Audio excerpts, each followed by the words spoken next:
Welcome, Fright Night Vault listeners. You've come back again, and that means you already know the rule. When the lights go out, when the halls fall silent, and when your reflection looks just a little too long, that's when the vault opens. Here, we collect stories that never found their ending, voices that still echo in rooms that should be empty. So slip on your headphones, turn out the lights, and remember, every shadow you pass tonight has a history. Subscribe to the vault and never walk alone again. Tonight's story, school ghost story. Students swear they saw the girl who died in the hallway, starts now. The rain started before sunset. By the time the last of the buses had gone, the sound of engines and voices had drained away, leaving only the hiss of water sliding across the courtyard glass. The building was hollow now, the kind of quiet that makes you think you're the only one left alive inside it. Down in C Wing, the after-school media club hauled their gear through the dim corridor, wheels clattering over the tile. They had permission to shoot a short film, something about ghosts, fittingly, and this wing was perfect. Half of it had been closed for months, while construction crews rewired the chemistry rooms. Their sneakers left wet prints that faded as they walked.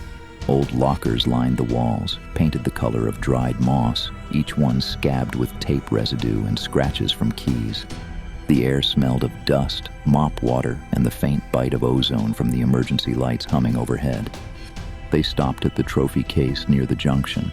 Behind the glass stood decades of polished gold and plastic, runners, debaters, science fair winners.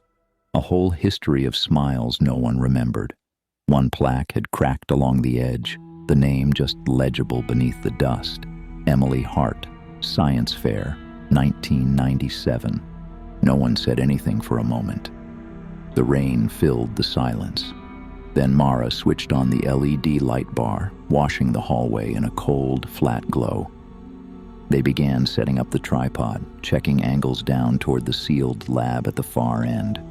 The door still bore the faded stencil, Lab 3C. A cardboard sign was taped across it, access restricted. It flapped slightly every time the air conditioning kicked on. Eli lifted his camera, rolling just to test exposure.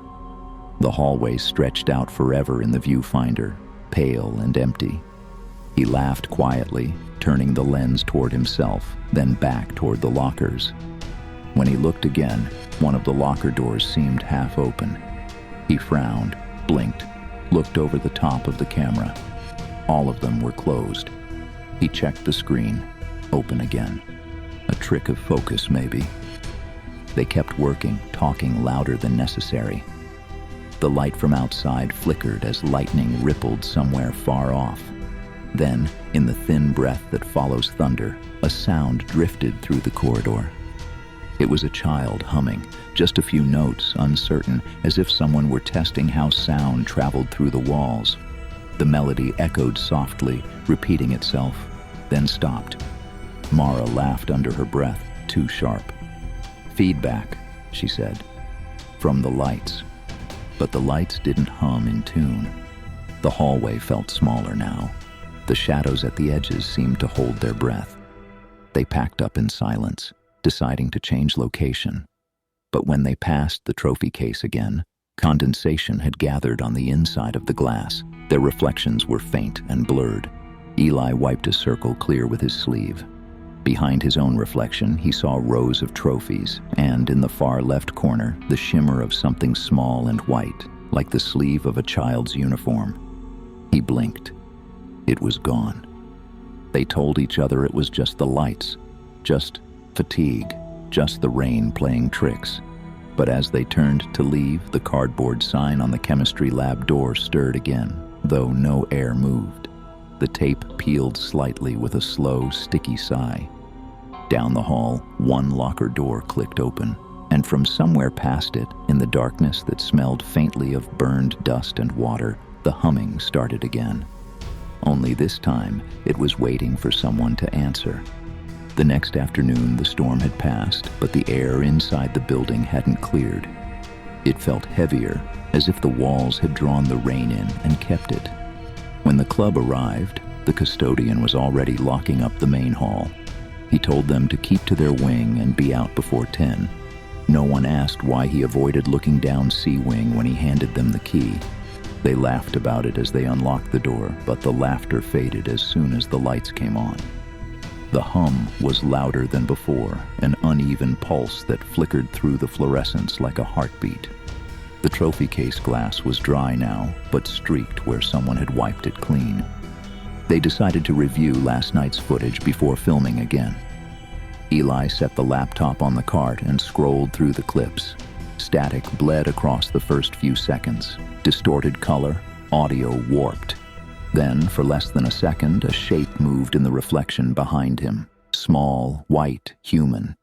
He paused the frame, rewound, froze it again. No one spoke.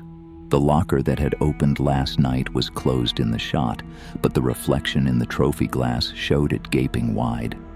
They argued quietly over explanations, lighting glitch, rolling shutter, ghost app prank, but no one claimed the edit. When they looked up from the screen, the door at the end of the hallway was open. The cardboard sign hung from one strip of tape swaying in the still air. Mara took a step forward, phone light cutting a narrow path across the tiles. The floor near the lab door was damp again, a thin trail leading from the drain toward the lockers. She knelt, touched it, rubbed her fingers together. Not water, grease maybe, or residue. It smelled faintly like burnt wiring. Eli called out, half joking, half afraid. His voice came back warped by the corridor. The sound lagged, like an echo from somewhere deeper in the building. Then the lights dimmed. Only the emergency bulbs stayed alive, bleeding orange across the walls. Somewhere behind them, a locker slammed. Then another, then a third, steady and rhythmic, like a slow, mechanical applause. Mara lifted her phone, recording. The camera caught her reflection in the glass, and behind it, the faint outline of a girl standing just over her shoulder. A pale face, eyes hollow and glowing faintly blue, hair wet and plastered against her forehead. When Mara turned, there was nothing there. The lockers stood still. The floor was dry again. They ran for the main doors, but the handles rattled uselessly under their hands, locked from the outside. They pressed against the glass, watching the rain start up again under the courtyard lamps. In the dark, the sound returned, the humming, softer now, just behind them, weaving between the lockers like it knew the way. It moved closer, and with it came a smell. Wet plaster, burned dust, a hint of metal. The hum broke into coughing, short and harsh, a child's throat scalded by smoke. Eli raised his camera without realizing it. Through the viewfinder, the hallway seemed deeper than before, stretching into a blur of gray and flicker. Near the end, beside the half-open lab door, he saw her, a girl no taller than the doorknob, standing barefoot on the tile, head tilted, eyes catching the light just enough to shine. She didn't move. When he blinked, she was gone. The hum stopped. The power came back. Every locker stood open now, a line of gaping mouths swallowing the light. Mara whispered, almost to herself, that maybe they should finish the scene and leave it at that. Just one take of the empty hall. Nothing fancy. They didn't notice the puddle forming again near their feet. It spread toward the cart, curling around its wheels like it knew where to go. The hallway went quiet, waiting for them to start recording. They decided to keep filming. It felt safer to treat it like a project, something they could control. Lights, angles, marks on the floor. Logic, not fear. Eli framed the shot down the length of the corridor. Mara stood near the lab door, pretending to listen for a ghost in the scene. When the camera rolled, the hallway looked normal. The glare from the emergency bulbs flattened the world into a single, washed-out color. Then, mid-sentence, every light in C-Wing went out at once. The camera kept rolling. For a few seconds, there was nothing but breathing and the click of their phones unlocking. Screens lit their faces in blue and white patches. The glow reached maybe a yard into the dark. Beyond that, only black. Something wet dripped somewhere nearby, slow even, rhythmic. Mara whispered that she could smell burnt wires again. Eli turned toward the lab door. In the brief glow of his phone, the cardboard warning sign was gone. The door stood wide open, darkness pooled inside. He stepped closer, instinct or curiosity pushing him on. His shoes squeaked through the thin water coating the tile. The temperature changed as he reached the threshold, like crossing from air into liquid. Every sound stretched, dulled, as if the walls themselves were holding their breath. Inside, the lab was empty. Desks stacked, chairs overturned, half of the ceiling lights removed. The faintest trace of soot stained one corner of the wall, a round bloom above an old power strip nailed crooked near the baseboard. He raised his phone toward it, filming. The camera light caught something on the floor, a single white sneaker, child-sized, the fabric stiff with time. A sound behind him, the metallic clatter of lockers slamming in sequence, one after another, moving closer. He turned and saw the hallway alive with reflections. The trophy case glass rippled like water.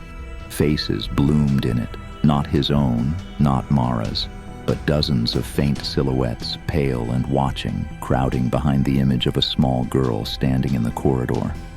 Her head was bowed, her arms hung loosely at her sides, and from the cracked skin along her cheeks, a soft blue glow pulsed with the hum of the lights. She lifted her face slowly. Her eyes opened. They reflected nothing. The hallway lights flashed once, and she was gone. Eli's camera screen went black. When it came back, it was already recording again on its own. In the grainy footage, the lab door behind him slammed shut with a sharp metallic echo. He grabbed the handle. It didn't move. The air inside grew hot, then suddenly cold. His breath fogged the lens. Through the frost spreading across the glass, the reflection began to change again. The small girl was back, but closer now, her head tilted toward him as if studying his face. Her mouth moved. The words came faintly through the audio, warped and broken by static. "Watch my project." A sharp crack filled the room, a surge of light, a burst of ozone. The breaker tripped, and for one impossible instant, the lab was filled with white fire. Then, darkness. When Mara forced the door open, the room was empty. The sneaker was gone. The smell of ozone lingered, sharp and sour. The camera lay on the floor, lens cracked but still recording. In the faint reflection of its glass, a girl's hand pressed lightly against the inside, leaving a small, perfect print before fading away. Slip on your headphones, turn out the lights, and if you ever hear humming in an empty hallway, don't follow the sound. She only sings when she thinks the experiment's about to start. If you enjoyed tonight's story, make sure to subscribe to The Vault, like this video, and share it with someone who still remembers what their school sounded like after dark. And if you have a story of your own, something strange, something you still can't explain, drop it in the comments below. You never know, the next story could be yours. See you in the next video. Subscribe to The Vault and never walk alone again.